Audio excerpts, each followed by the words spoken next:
Ay, nako. Trending ang pulis, nga abusado mga kaibahidor. Grabe, no? Matanda, hinila, inusasan. Anong klaseng kampulis? Ganyan mga napaka-abusado ninyo.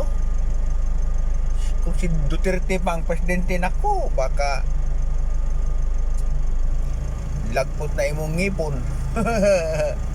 Baka kung sabi sa Cebuano pa, gitamparos na ka, no? Pag pulis, wag kayo abuso porque pulis kayo, di ba? Dapat mag-ingat kayo.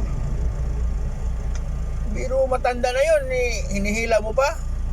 Ngayon, parang sino ka magsalita, pinatawag ka na nga, lumalabang ka pa, talip humingi ng sorry.